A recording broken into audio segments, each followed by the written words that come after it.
오늘 본문의 말씀은 이제 고린도후서 13장, 고린도후서를 이제 마무리하는 그러한 장입니다.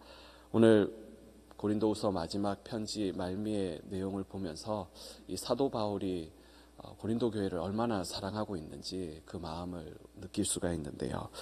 오늘 본문은 이제 두 부분으로 이렇게 나눌 수가 있습니다. 1절에서 10절까지의 말씀을 보면 이 사도 바울의 이 고린도 교회를 향한 마지막 겉면의 그러한 말씀과, 그리고 이제 11절부터 13절 말씀을 보면 이제 사랑하는 교회를 향한 마지막 인사의 내용으로 이렇게 마치고 있는데요.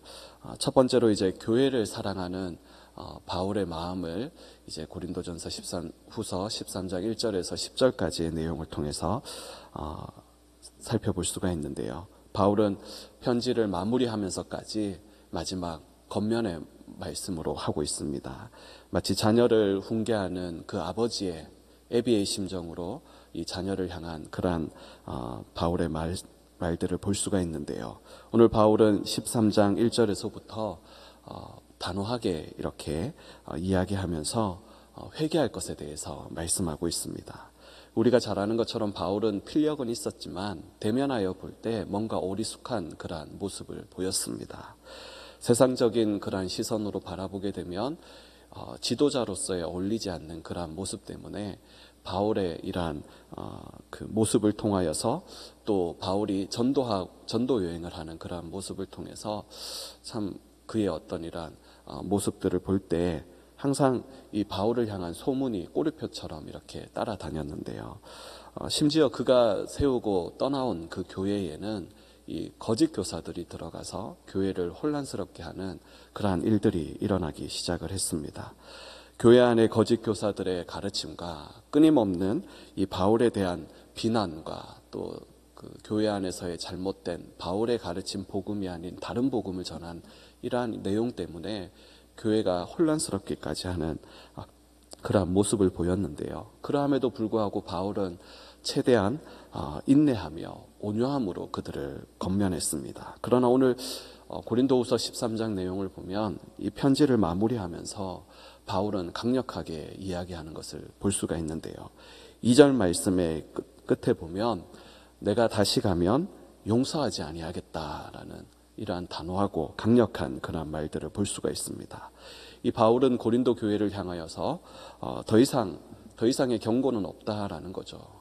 이제는 더 이상 경고가 없기 때문에 이제 죄를 짓고 회개하지 않는 자들을 내가 가서는 반드시 이번에는 징계할 것이다 라고 단호하게 말합니다. 그리고 1절 말씀을 보면 바울은 이 고린도 교회를 이제 세 번째 방문을 준비하고 있음을 우리에게 말씀하고 있는데요. 이번에 가서 내가 이런 일을 꼭 할 것이다 라고 이렇게 말하고 있습니다. 그의 방문은 그를 기다리는 자들에게는 어떤 기쁨과 친밀한 교제의 시간이 되겠지만, 그러나 바울의 이러한 표현처럼 책망과 징계의 시간이 될 수 있음을 우리는 알 수가 있습니다.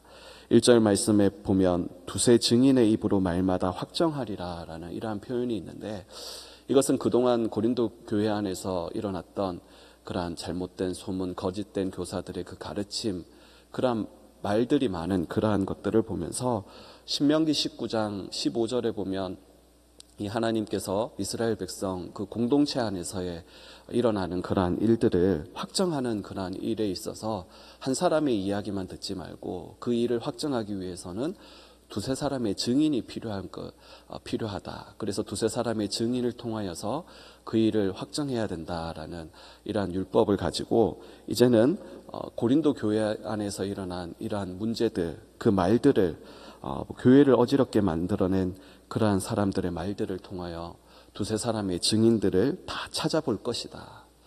거짓된 교사들의 교회 내에서 말을 만들어내고 교회를 어지럽게 하는 그러한 사람들을 하나님의 말씀을 근거해서 이제는 내가 재판하겠다라고 엄한 말을 하게 됩니다. 왜냐하면 그들이 그것을 구했기 때문이다라고 말하는데요. 3절 말씀에 보면 이는 그리스도께서 내 안에 말씀하시는 증거를 너희가 구함이니라고 이렇게 말씀합니다. 사람들은 대면하여 본 이 바울의 모습을 보면서 앞서 살펴보았던 것처럼 바울은 어떤 추천서를 가지고 있는 사람도 아니었고 자신은 사도라고 하지만 그러나 그들이 볼 때는 사도로는 뭔가 부족해 보이는 말도 어눌해 보이는 그러한 모습을 보였습니다. 그래서 사람들이 이 사도라면 증거를 보여봐라 라고 이렇게 이야기했던 것이죠. 그러니 바울은 교회 안에서 죄를 짓고도 회개하지 않는 그러한 자들을 향하여서 오늘 본문에 내가 세 번째로 이제 가게 되면 사도의 권위로 그들을 징계할 것에 대해서 말하고 있는 것입니다. 그러면서 바울은 4절 말씀을 통해서 이 예수님의 죽으심과 이 부활, 이 예수님의 연약하심과 이 강함을 이렇게 말씀하면서 그리스도인의 이 연약함이 결코 이 연약함으로 끝나는 것이 아님을 말씀합니다. 그리스도인이 겉으로 볼 때는 유약해 보이고 연약해 보이지만 그러나 그 안에는 부활의 생명이 있음을 말씀하는데요. 그리스도인들은 사람들 안에서 살아가는 것처럼 보여지지만 사람들 안에서 살아가는 것이 아니라 그리스도 안에서 살아가는 자들이다라고 이렇게 5절에서 말씀합니다. 그렇기 때문에 참된 그리스도인은 이러한 믿음을 가진 자가 되어야 된다라고 말씀하고 있는데요. 진정한 믿음이 있다면 말로만 그렇게 하는 것이 아니라 매일 자신을 시험하여서 확증하는 자가 되어야 한다라고 이렇게 말씀합니다. 어떻게 자신이 이러한 믿음으로 사는지를 확증할 수 있습니까? 그것은 내가 하나님의 말씀에 순종하고 있는가를 보면 안다라고 말씀하는 것이죠. 진정으로 구원받은 이 그리스도인의 모습은 어떤 모습이야 하냐 하면 겉으로 강한 모습이 아니라 자신의 고집을 내려놓을 줄 알고 그리고 하나님의 말씀 앞에 순종하는 그러한 사람이어야 한다라고 말씀하고 있습니다. 그러한 사람이 참된 그리스도인의 모습이다라는 것이죠. 그런 사람들의 특징은 7절 이하에서 잘 표현되고 있는데요. 바로 이타적인 사람이다라는 것입니다. 바울은 자신에게 관심이 없습니다. 바울의 관심은 오직 성도를 향한 교회를 향하여 있다라는 것이죠. 바울은 자주 쓰는 표현이 너희는 그리고 우리는 이라는 이러한 표현을 자주 씁니다. 그러나 그의 관심은 우리에게 있지 않고 항상 너희에게 있다라는 것을 우리는 알 수 있는데요. 심지어는 자신이 버림받은 자와 보여질지라도 내가 원하는 것은 너희가 선을 행하면 족하다라고 말합니다. 또한 8절 말씀에 보면 그리스도인의 삶의 방향이 어떠해야 되는지에 대해서 분명하게 제시를 하는데요. 그것은 오직 진리를 쫓는 구도자가 되어야 됨을 우리에게 말씀하고 있습니다. 그것은 그리고 9절과 10절 말씀에 보면 바울은 마지막까지 그들에게 내가 다시 가면 그들을 용서하지 아니하겠다라고 말할 정도로 그들에게 강하게 이렇게 말한 그러한 이유가 있음을 이렇게 말씀하는데요. 그것은 그들을 진정으로 심판하는 것이 목적이 아니라 그들을 죄에서 돌이켜 회개시키기 위함임을 말씀하고 있는 것입니다. 그들이 다시금 하나님 앞에서 온전해지기를 그가 원하고 있기 때문에 그런 것이죠. 그래서 10절 말씀에 보면 바울은 내가 이렇게 편지를 쓰는 이유를 이야기하기를 너희를 넘어뜨리려고 하는 것이 아니라 세우려 함이다라고 이렇게 말씀하고 있습니다. 이것이 교회와 세상의 모임과의 큰 차이점이다라는 것이죠. 세상은 자신의 성공을 위해서 어떻게 합니까? 자신보다 연약한 사람을 밟고 일어서려고 합니다. 경쟁하며 그렇게 서로를 밟고 이기는 것이 일어나는 곳이 세상 모임이지만 그러나 교회는 어떻습니까? 나보다 약하고 연약한 성도들을 함께 세워가는 것이 교회 공동체인 줄로 믿습니다. 바울은 너무나 골치 아픈 이 고린도 교회를 향하여서 그냥 한두 번 이야기하고 체념하고 끊을 수도 있겠지만 그는 애비의 심정을 가지고 그들이 믿음으로 서기를 누구보다도 간절히 원하고 있음을 우리는 말씀을 통해서 알 수가 있는데요. 사랑하는 성도 여러분, 우리는 어떻습니까? 주의 몸된 교회를 사랑하십니까? 주의 몸된 교회를 어떻게 사랑하십니까? 오늘 바울의 모습을 통하여서 우리가 주의 몸된 교회를 어떻게 사랑해야 되는지를 우리는 배우면 좋을 것 같습니다. 사도 바울처럼 교회를 사랑하시는 저와 여러분 되시기를 주님의 이름으로 축복합니다. 교회 안에서 나 자신이 어떻게 평가를 받는가에 주목을 하기보다는 내가 어떻게 평가를 받는가 보다 연약한 자를 믿음으로 세워줄 수 있는 이기적인 사람이 아니라, 자기중심적인 사람이 아니라 바울처럼 이타적인 그러한 그리스도인들이 다 되시기를 주님의 이름으로 축복합니다. 두 번째로 오늘 본문에 보면 바울은 너무나 사랑하는 교회에 대해서 축복의 인사로 마무리하고 있는 것을 볼 수가 있는데요. 사랑과 평강의 하나님이 너희와 함께 계시리라 라고 말씀합니다. 11절 한 절의 말씀을 통하여서 사도 바울은 문제 많은 이 고린도 교회를 향한 너희 교회가, 고린도 교회가 이런 교회가 되었으면 좋겠다라는 그의 솔직한 마음을 오늘 11절에서 우리는 발견할 수가 있습니다. 형제들아 기뻐하라. 온전하게 되며 위로를 받으며 마음을 같이하며 평안할지어다 라고 이렇게 말씀하고 있습니다. 바울은 하나님이 함께 하시는 이 진정한 교회의 모습이 어떠해야 되는지 오늘 11절에서 말씀하고 있는데요.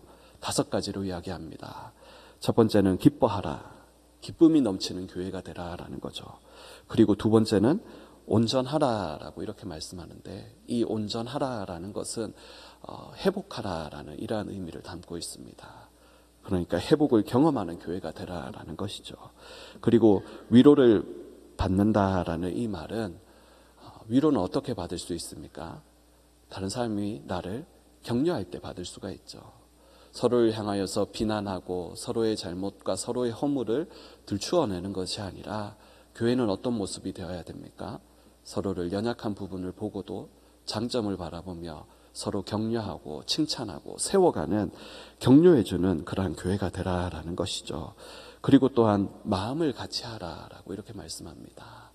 하나의 교회이지만 마음이 나누어지게 되면 교회가 나누어지게 됩니다. 마음이 한 마음을 품으려면 어떻게 해야 됩니까? 함께 모여 한 말씀을 듣고, 함께 모여 함께 기도하고, 함께 모여 한 입으로 하나님을 찬양하는 그러한, 또 한 목표를 향하여 달려가는 그러한 자들이 되어야 된다라는 것이죠. 그리고 마지막으로 평안한 교회가 되어야 된다. 이 평안은 우리에게서 얻을 수 있는 것이 아니라 평안은 하나님께로부터 주어지는 줄로 믿습니다. 하나님의 은혜가 넘치는, 하나님의 축복이 머물러 있는 그러한 교회가 되기를 바란다라고 말씀하고 있는 것이죠. 우리 포도원 교회가 이런 교회가 되기를 주님의 이름으로 축복합니다. 저와 여러분 모든 성도가 이러한 아름다운 교회를 세워가는 성도가 되시기를 주님의 이름으로 축복합니다. 그러한 자들에게 오늘 바울은 고린도후서 13장 13절 말씀을 통하여서 이렇게 축복하며 인사를 전하고 있습니다. 주 예수 그리스도의 은혜와 하나님의 사랑과 성령의 교통하심이 너희 무리와 함께 있을지어다. 아멘. 하나님께서 사랑하시고, 하나님께서 은혜를 주시고, 하나님께서 성령 안에서 교제하게 하시기 위해서 특별하게 이 땅 위에 세운 것이 있는데, 그것이 바로 교회다라는 것이죠. 교회의 건의가 땅에 떨어지고 세상 사람들의 이러한 손가락질을 받는 이러한 시대에 어떨 때 보면 세상 모임보다 못하다라고 여길 수밖에 없는 그러한 부끄럽고 때로는 교회 다니는 것이 창피하다라고 여길 정도로 보여지는 그러한 현실의 교회일지라 할지라도, 교회의 모습은, 교회는 어떤 곳이라라고 이렇게 바울이 말씀하고 있습니까? 하나님의 특별한 은총이 머무는 곳이다라고 말씀하고 있는 것이죠. 교회는 하나님께서 사랑하시고, 하나님께서 은혜를 주시고, 성령 안에서 나눔과 교제가 있는 곳인 줄로 믿으시기를 축복합니다. 성삼위 하나님께서 사역하시는 이 아름다운 교회를 이 바울처럼 애비의 심정으로 사랑하시는 저와 여러분 되시기를 주님의 이름으로 축복합니다. 연약한 지체들을 세워가며 진정한 교회의 아름다운 모습을 회복해 가시는 저와 여러분 되시기를 주님의 이름으로 축복합니다. 아멘. 기도하시겠습니다. 하나님, 문제 많은 고린도 교회의 모습을 통하여서 참 미성숙한 교회의 모습이 어떠한지, 또 그 모습이 오늘 우리의 모습임을 다시금 보면서 참 주의 아름다운 교회가 교회를 위하여 우리가 어떻게 애쓰며 어떻게 기도하며 어떤 마음으로 나아가야 될지 바울의 이러한 마음을 통하여서 하나님 다시금 깨닫게 하여 주시니 감사를 드립니다. 주님의 몸된 교회를 사랑하지 못한 마음을 회개하는 우리들 되게 하여 주시옵소서. 거룩한 교회의 일원이 되었으면서도 여전히 죄를 짓고 회개하지 않는 돌같이 굳어진 우리의 마음을 하나님 불쌍히 여기시고 회개하고 돌이켜 주님 닮는 우리들 되게 하여 주시옵소서. 바울이 교회를 향하여 가졌던 그 마음을 우리에게도 부어주셔서 나만 아는 이기적인 사람이 아니라 바울처럼 연약한 지체를 세워가며 하나님이 우리 교회와 함께 하심을 많은 사람들에게 보여주는 하나님께 칭찬받는 교회 되게 하여 주시옵소서. 이 일을 위하여 세워주신 우리 담임 목사님 위에 늘 아버지 성령으로 기름 부으시고 능력의 팔로 함께 하여 주셔서 이 마지막 때에 하나님의 뜻을 알아 나라와 열방과 또한 아버지 주에 맡겨주신 교회를 세워가고 목양해가는 모든 일들 위에 부족함이 없도록 늘 성령으로 기름 부으시고 하나님 은혜 가운데 함께하여 주시옵소서. 지치지 않는 아버지 하나님 은혜를 허락하여 주셔서 주의 일들을 기쁨으로 잘 감당하실 수 있도록 날마다 독수리 날개쳐 오름과 같은 새 힘을 부어 주시옵소서. 함께하는 아버지 하나님 모든 직분자들 위해 한 마음으로 주의 몸된 교회를 아름답게 세워가는 오늘 바울의 마음처럼 우리도 아버지 하나님 그렇게 교회를 사랑하는 자들이 되어 주의 몸된 교회에 아버지 하나님 일감이 되는 것이 아니라 주의 몸된 교회를 아름답게 세워가는 그리스도의 장성한 일꾼들이 다 되어지게 하여 주시옵소서. 특별히 아버지 하나님 이 나라와 이 민족을 하나님 불쌍히 여기시고 하나님의 은혜와 긍휼이 이 땅 가운데 흘러넘치게 하여 주시옵소서. 죄악된 길에서 돌이키며 다시 한번 하나님의 긍휼을 바라며 나아갈 때에 이 마지막 때에 열방을 향하여 쓰임받는 영적인 제사장의 나라 되게 하여 주시고 남북이 복음으로 평화 통일을 이루는 날이 속히 올 수 있도록 주여 은혜를 베풀어 주시옵소서. 이 땅에 아버지 거짓된 악을 일삼는 모든 죄악들을 아버지 무너지게 하여 주시고 하나님의 아버지 반대하시고 가증히 여기는 성경에 반하는 모든 악법들이 무너지게 하여 주시며 그것을 아버지 추진하고 있는 모든 악한 세력들의 아버지 하나님 그러한 세력들이 사라지게 하여 주셔서 이 땅이 다시금 아버지 하나님의 공의와 정의가 강처럼 흘러넘치는 그러한 교회 이러한 나라 되게 하여 주시옵소서. 특별히 아버지 하나님 연약한 지체들이 있습니까? 하나님 지금도 아버지 고통받고 있는 연약한 한우들을 병상에서 일으켜 주시고 사랑하는 우리 자녀들에게 하나님 은혜를 베풀어 주셔서 하나님 우리의 자녀들의 앞길에 하나님의 순적한 은혜가 있게 하여 주시옵소서. 오늘도 아버지 빈손으로 나오지 아니하고 각양의 아버지 하나님 기도의 제목을 담아 하나님 앞에 예물을 드리며 나온 손길들을 하나님 기억하여 주시고 하나님의 때에 하나님의 방법으로 하나님 은혜를 베풀어 주시옵소서. 오늘 하루도 하나님 주님의 말씀을 붙들고 살기를 원합니다. 주의 몸된 교회에 아버지 하나님 누구보다도 바울과 같은 심정으로 교회를 사랑하는 우리들 되게 하여 주시옵소서. 오늘도 아버지 연약하고 지쳐있는 아버지 형제자매를 바라보며 믿음으로 아버지 세워가는 그러한 아버지 격려하며 칭찬하는 위로하는 우리들 되게 하여 주시옵소서. 오늘도 아버지 그렇게 주의 몸된 교회를 아름답게 세워가는 우리 모두들 되어질 수 있도록 주의 성령이 우리와 함께하여 주시옵소서. 감사를 드리며 예수님의 이름으로 기도드리옵나이다. 아멘.